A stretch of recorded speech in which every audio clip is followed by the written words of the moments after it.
Good morning. आज हम discuss करने वाले हैं contamination of radio nuclide dose calibrator. Specially हमारा इंटरेस्ट ये है कि क्या क्या पॉसिबल एक्सप्लेनेशन हो सकते हैं एक रेडियो न्यूक्लियाइड डोज कैलिब्रेटर जो है उसके अंदर कंटामिनेशन होने के क्या क्या रीज़न हो सकते हैं, उसको एक्सप्लोर करना। और once we know the reason तो हमारे लिए इजी हो जाता है कि उसको हम कैसे कंट्रोल कर पाएंगे, प्रिवेंटिव मेजर्स क्या क्या लिए जा सकते हैं, राइट, वो आसान हो जाता है। तो इस लेक्चर में हम लोग ये सारी पॉसिबिलिटी ढूंढने की कोशिश करेंगे दैट फैक्टर और that can lead to internal contamination, मतलब डोज कैलिब्रेटर के अंदर कंटामिनेशन हो जाए। एक तो डोज कैलिब्रेटर के बाहर भी कंटामिनेशन हो सकता है, लेकिन यहाँ पे हम स्पेशली इंटरेस्टेड किसके लिए हैं, डोज कैलिब्रेटर के अंदर कंटामिनेशन कैसे कैसे हो सकते, किस किस कारणों से हो सकता है, उसके बारे में हम लोग एक्सप्लोर करेंगे। तो पहला एक पॉसिबल रीजन है और इम्पॉर्टेंट रीजन है कि लीक हो कहीं पे। वाइल जो भी हम वाइल में एक्टिविटी रखे हैं, जो मेजर कर रहे हैं, उस वाइल के से लीक हो रही हो एक्टिविटी, या जो सिरिंज हम जो लोग यूज करें जिससे एक्टिविटी हमने लोड करा वहां से कोई ड्रॉपलेट्स गिर रहा हो, राइट, उसके कारण यदि लीकेज होगा तब भी हमारा रेडियो एक्टिव जो डोज कैलिब्रेटर जो है वो कंटामिनेट हो जाएगा। क्योंकि हम क्या करते हैं कि सिरिंज जो है इसके अंदर लोड करते हैं, राइट, और सिरिंज का जो जो ये निडिल जो है, यदि ये निडिल ओपन है, हमने कैप नहीं लगाया है और ऐसे ही इसके अंदर डाल करके और मेजर डोज कैलिब्रेटर के अंदर ले जा करके हमने मेजर किया, तो ऐसा हो सकता है कि इसका प्लंजर जो है, जो निडल जो, राइट, उसके ऊपर कोई प्रेशर पड़े या झटका लगे, या नीचे की तरफ रखा है ग्रेविटी के चलते थोड़ा भी इधर उधर जो भी होएगा, झटका लगेगा, मान लो कि हड़बड़ी में आप काम कर रहे हो, तो उस केस में इसके ड्रॉपलेट्स जो है वो गिर सकते हैं। तो उस केस में चूंकि यहाँ ये निडिल जो है और एक्टिविटी जो है डोज कैलिब्रेटर के अंदर है, तो उस केस में डोज कैलिब्रेटर का जो इनर सरफेस जो है वो कंटामिनेट होने के चांसेस ज़्यादा हैं। स्पेशली ये लीकेज जो होता है वो यहाँ पे, जैसे देखो यहाँ पे लिखा है हमने कि डोज कैलिब्रेटर जो है इट कैन ड्रिप, एक्टिविटी जो है वो लीकेज जहाँ पे भी लीक होगी तो ड्रिप या sip into the dose calibrator, right. दूसरा एक किस कंडीशंस में हो सकता है, so this may occur due to undetected micro leak, बहुत छोटा सा लीक हो लेकिन ध्यान न रहा हो, राइट, उस केस में हो सकता है। या जब हम एक्टिविटी को ट्रांसपोर्ट कर रहे हैं या डोज कैलिब्रेटर में जब प्लेस कर रहे हैं उस समय पे मिस हैंडलिंग हो जा रही है, मतलब सावधानी से हम उसको नहीं रख रहे हैं।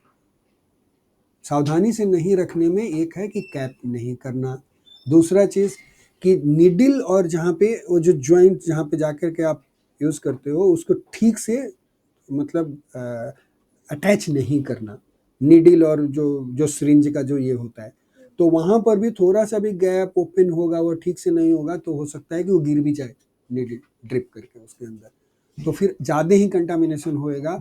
और यदि स्पेशली कैप नहीं लगा हुआ है तो श्योर होने के चांसेस है, राइट। दूसरा पॉसिबल रीजन क्या हो सकता है कि residual radio activity liquid on external surface पे, जहाँ पे आप काम कर रहे हो, राइट, उसके एक्सटर्नल सरफेस पे भी यदि मान लो कि जैसे लैब में काम कर रहे हो तो कहीं पे भी यदि कंटामिनेशन ऑलरेडी है तो टच किया या निकालते वक्त उसके एक्सटर्नल कंटामिनेशन, जैसे फॉर एग्जांपल देखो, if the outside of A syringe और वायल ये कंटामिनेट हो जाएगा with residual radio active material से, यदि बाहर भी कहीं भी कंटामिनेशन होगा तो सिरिंज भी जहाँ पे रखोगे वो भी उससे कंटामिनेट हो जाएगा, वायल भी होगा उससे भी कंटामिनेट हो जाएगा, या इन अदर वे राउंड आप समझोगे आपका निडिल आपका ऑलरेडी सिरिंज कंटामिनेटेड है या वायल भी कंटामिनेट हो गया, और तब जाकर के आप डोज कैलिब्रेटर में मेजर कर रहे हो तो लाइनर जो है उसका उसके साथ भी तो कंटामिनेशन हो जाएगा, उसके साथ चिपकेगा, और वो तो बाहर हर बार आपको जब भी मेजर करना है तो लाइनर के साथ ही आप मेजर करना है, क्योंकि एक डिस्टेंस फिक्स कर रखना है, क्योंकि नहीं तो ज्योमेट्री जो होगी वो इफेक्ट हो जाएगी, तो आपका मेजरमेंट एरर आएगा, तो उसको तो आप हटा नहीं सकते। तो वो कंटामिनेशन होएगा तभी भी वो इंटरनली फिर वो टच करेगा वाल को कहीं ना कहीं, तो वहां से कंटामिनेशन हो सकता है। ठीक है, तो if outside of A syringe or vial is contaminated with residual radioactive material, placing it into the dose calibrator can transfer contamination to the inner surface। ठीक है, थर्ड रीजन क्या हो सकता है, स्पीलेज हो जाए, स्पीलेज ड्यूरिंग मेजरमेंट। क्या हो सकता है, एक्सीडेंटल स्पिल या drips of liquid radiopharmaceutical during loading और अपलोडिंग ऑफ syringe और vial can result in contamination inside the dose calibrator. जब आप लोड कर रहे हो मेजर करते वक्त उस समय एक्सीडेंटल स्पिल हो जाए या ड्रिप, एक भी ड्रॉप यदि रेडियो फार्मास्यूटिकल का गिर गया, वो वही वाली ज्यादा कारण वही है कि ठीक से अटैच नहीं हुआ निडल सिरिंज के साथ, या दूसरा केस उसमें आपने कैपिंग ठीक से नहीं करी है। तो दोनों ही केस में ये एक्सीडेंटल स्पिल हो सकता है। ठीक है, और जब एक्सीडेंटल स्पीड होएगा, और ये लोडिंग और अपलोडिंग दोनों ही के टाइम पे हो सकता है। जैसे मान लो कि आपने ऐसे मेजर करके लाइनर के साथ डाला और निकालते वक्त झटके से निकाल लिया, ध्यान नहीं दिया, ध्यान कहीं है, तो उस केस में भी स्पिलेज हो सकता है। ठीक है, फोर्थ रीजन वो क्या है, यूज ऑफ डैमेज और improperly sealed liners। ठीक है, most dose calibrators use removable liners और insert to protect the chamber। Chamber को प्रोटेक्ट करने के लिए लाइनर यूज करा जाता है।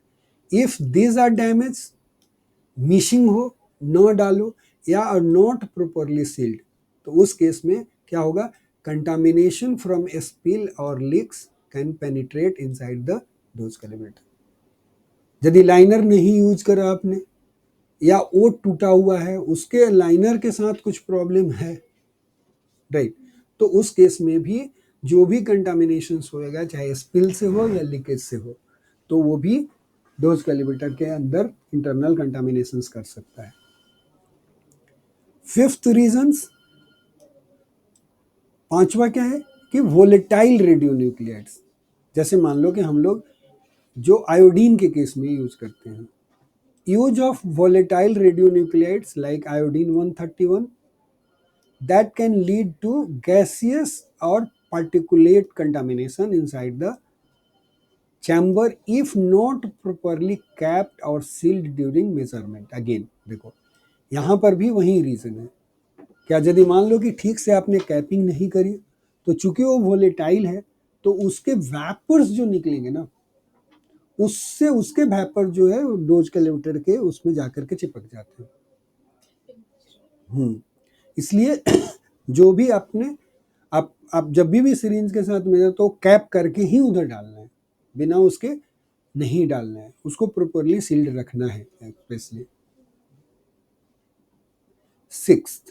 सिक्स्थ पॉइंट क्या हो सकता है कि cross contamination from handling.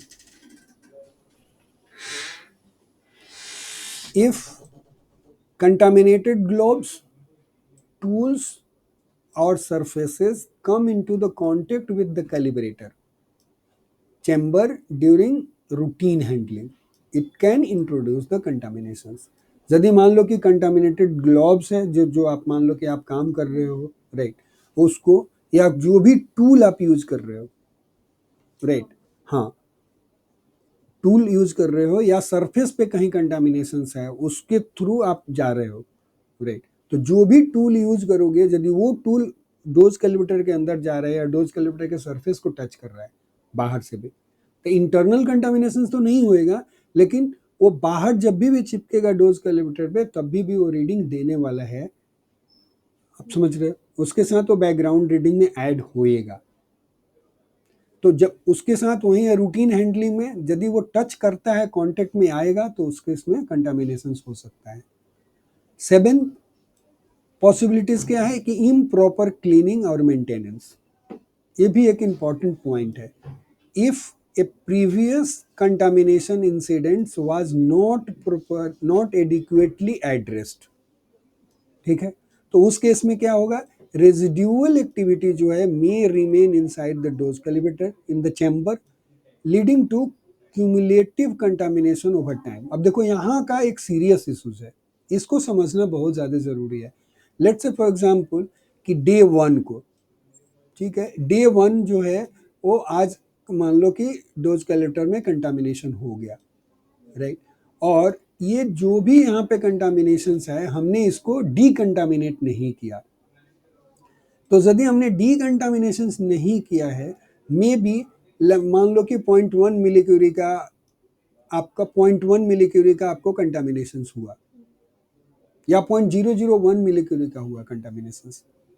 Next day आपने इसको क्लीन नहीं किया, इसके साथ क्या होगा, ये जाकर के इसके सरफेस पे जाके पहला चिपकेगा और यहाँ से इसका डिके शुरू होगा according to its physical half life.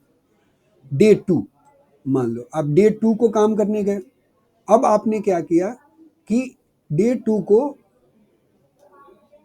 Activity इसमें फिर पड़ी, फिर ये क्या हुआ कि थोड़ा बहुत और कंटामिनेट हो गया, लेट्स से 0.2 का हुआ या 0.1 का हुआ, कोई भी हुआ, तो ये 0.1 के साथ ऐड तो होएगा, लेकिन सबसे बड़ा प्रॉब्लम क्या है, चूंकि आपने एड्रेस नहीं किया है, मतलब डीकंटामिनेट नहीं कर रहे हो, तो हाफ लाइफ जो होगी वो सेकेंड डे से कैलकुलेट होगी, या ऐसा समझ लो कि एक वीक के बाद फिर कंटामिनेट हो गया, तो जो नेक्स्ट वीक का जो होगा वो वहां से डीकंटामिनेट होने में जाकर के आपका 10 हाफ लाइफ चाहिए। आप समझ रहे, मतलब थोड़ी सी भी एक्टिविटी यदि बची हुई है उसके अंदर और 2 वीक के बाद मान लो कि आपके 10 वीक्स का चाहिए, आपको 10 वीक्स का हाफ लाइफ चाहिए उसको, तो 10 वीक्स तक यदि आप रख रहे हो वहां पे और लास्ट वीक में 9th वीक में जाके कंटामिनेशन हो जाता है, तो फिर वहां से 10th वीक तक जाना पड़ेगा। That is serious issues first, क्योंकि that will lead to the cumulative contamination over time. जैसे जैसे टाइम बढ़ता जाएगा वो बढ़ता जाएगा और उतने दिन तक अनयूजेबल करोगे।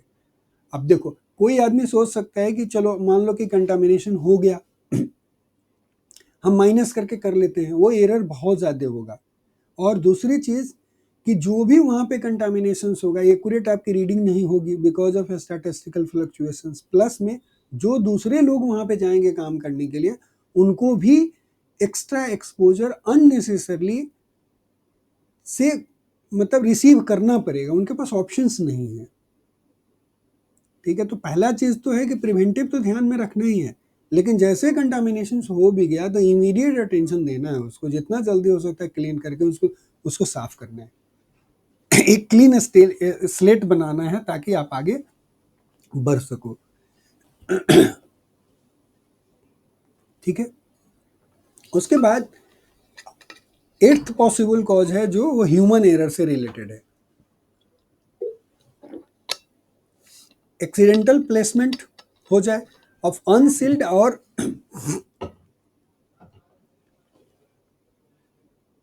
नेक्स्ट जो है वो ह्यूमन एरर है। ह्यूमन एरर में क्या हो सकता है कि एक्सीडेंटल प्लेसमेंट ऑफ अनसील्ड और अनप्रोटेक्टेड रेडियो एक्टिव सोर्स। जैसे मान लो कि यहाँ पे आयोडीन की भी बात देखोगे तो कई बार क्या होता है कि बहुत सारे हॉस्पिटल लिक्विड यूज कर रहे हो या नहीं तो कैप्सूल भी यूज करते हैं, कई बार कैप्सूल भी डैमेज होता है, उधर ही खुल जाता है। लिक्विड जो है उसको सील्ड कर, मतलब मान लो कि ओपन, जैसे वही वाला बात रहा है कि सिरिंज के अंदर लोड तो करी एक्टिविटी लेकिन ठीक कैपिंग नहीं करी। ठीक है, बिना कैपिंग करे मेजर करने चल दिए, तो उस केस में जो होगा वो प्रॉब्लम आएगा। अनसील्ड सोर्स कोई भी होगा जो भी, तो उसको मतलब it is a source of contamination है, आपको ध्यान रखना है। डोज कैलकुलेटर में जब डालना है तो प्रॉपर्ली सील्ड होना ही चाहिए, तो पूरा कवर्ड होगा, प्रोटेक्टेड होगा, तब कंटामिनेशन नहीं होगा इंटरनल। तो ह्यूमन एरर मतलब वो चीज़ आपको ध्यान रखना है, वो जो लोग भी काम कर रहे हैं उनको वो चीज़ श्योर करना है, इंश्योर करना है कि वो अनप्रोटेक्टेड और अनसील्ड हम नहीं डाल रहे हैं डोज कैलकुलेटर के अंदर मेजर करने के लिए, जब भी रेडियो एक्टिविटी यूज कर रहे हैं। तो 9th पॉसिबल कॉज जो है वो क्या है, अच्छा, दूसरा चीज कि human error can come up because of improper handling of damage container और सिरिंज।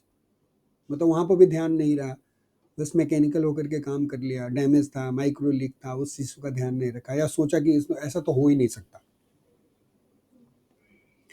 नेक्स्ट जो है वो कंटामिनेशन फ्रॉम कैलिब्रेशन सोर्सेज। कई बार क्या होता है कि जो कैलिब्रेशन सोर्स जो हम लोग यूज करते हैं, जैसे मान लो कि आप क्वालिटी कंट्रोल चेक करने के लिए आप यूज कर रहे हो और सीजीएम का सोर्स यूज कर रहे हो, या जो कुछ भी सोर्स आप यूज कर रहे हो, क्यूसी कर रहे हो, उस समय पे जो उसका वायल है और बाकी चीजें कंटामिनेटेड है और उसको आपने उसमें मेजर करने के लिए डाल दिया, तभी भी आपका डोज कैलकुलेटर का इनसाइड जो है वो कंटामिनेशन हो सकता है। So calibration source themselves could be improperly sealed or contaminated, leading to transfer of activity into the chamber. So what could be the preventive measures? Preventive measures ये है कि पहला कि inspect syringes, vials for leak before placing them into the dose calibrator. दूसरा, ensure that external surface of vial syringes are clean and dry before measurement. जो भी आप use कर रहे हो वो क्या होना चाहिए, internal external surface of vials और syringes, it should be cleaned and dry होना चाहिए बिफोर मेजरमेंट। नेक्स्ट पॉइंट क्या है इसी और प्रिवेंटिव मेजर के लिए कर सकते हो, यूज सेकेंडरी प्रोटेक्टिव लाइनर्स और holders to prevent contamination of chamber. Next, regularly perform wipe test inside the dose calibrator and decontaminate if needed. तो वो भी एक रूटीन में होना चाहिए प्रोसीजर में कि आप रेगुलरली जो है आप वाइप टेस्ट कर रहे हो डोज कैलकुलेटर के इनसाइड, और वहां पे यदि आपको कंटामिनेशंस मिल रहा है तो अपने डिकंटामिनेशंस करिए। Next, avoid use of volatile radionuclide in open container, use sealed systems in steel. मतलब ओपन कंटेनर में उसको नहीं मेजर करना है। जैसे जैसे एक्टिविटी कई बार मान लो कि पिलाना है लोगों को, उसमें जो छोटा वायल रखते हो ना, जब ओपन करके ही आप सोचो कि कप में, मतलब इसी वायल वायल में भी ओपन में आप सोचो कि कोई क्या फर्क पड़ता है, अभी डाल देते हैं देखते हैं मेजर करके, उसको कैप करके ही मेजर करना है उधर, ऐसे ओपन करके नहीं मेजर करना है। उसके बाद क्या कर सकते हो, train staff in proper handling techniques and contamination control procedures की क्या क्या चीज़ें, कैसे कैसे कंटामिनेशन को कंट्रोल किया जा सकता है, उसमें स्टाफ की ट्रेनिंग भी बहुत ज़रूरी है। Conduct routine preventive maintenance and ensure all components including liners are intact and functioning. ठीक है, addressing this causes requires a strict adherence to the protocols and regular monitoring to ensure dose calibrator remains free of internal contaminations. ठीक है, thank you. अगर कभी while के ऊपर drop गिर भी गया तो इसे निकालते वक्त कभी कभी हो जाता है, तो उस समय उसे कॉटन से करके, मतलब उस समय क्या किया जाए जैसे करना है तो? जैसे जैसे मान लो कि एक तो हुआ गया कि भाई जब भी कंटामिनेशंस हो गया तो डिकंटामिनेट करके ही मेजर करना चाहिए, अदरवाइज उसमें एरर आएगा। तो बेस्ट तरीका तो यही है कि आप डिकंटामिनेट करो उसको, उसके बाद ही उसको मेजर करो और यूज करना चाहिए। कॉटन से ही और तो कैसे हो सकता है डिकंटामिनेट, वाइल के ऊपर अगर एक ड्रॉप गिर गई है तो? नहीं, आप कॉटन यूज करो, कॉटन यूज, एब्जॉर्बेंट शीट्स भी यूज कर सकते हो कि वो उससे अच्छे से मतलब ये चला जाएगा, आप यूज कर सकते हो।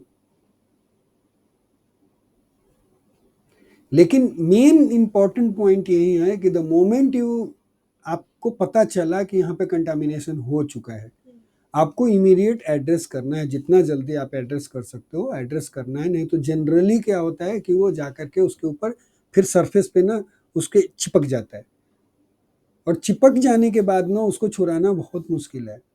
चाहे वो वाइल पे गिरे, चाहे वो चाहे कहीं पे भी गिरे, वो तो सब टिश्यू का प्रॉपर्टी है ना, वो धीरे धीरे नीचे की तरफ जाएगा ही जाएगा। शुरू शुरू में तो जैसे मान लो कि इधर इधर स्पिल हुआ तो फटाक से यदि आपने उसको तुरंत उसको ये कर दिया, वाइप कर दिया, तब तो इजी है, 2-4 बार वाइप करोगे वो निकल जाएगी रेडियो एक्टिविटी। लेकिन ऐसे ही अनअटेंडेड यदि छोड़ दिया जाए तो धीरे धीरे वो नीचे जा करके उसमें एब्जॉर्ब हो जाएगी बेसिकली। तो उसको ध्यान रखना ज्यादा जरूरी है। ठीक है, थैंक यू।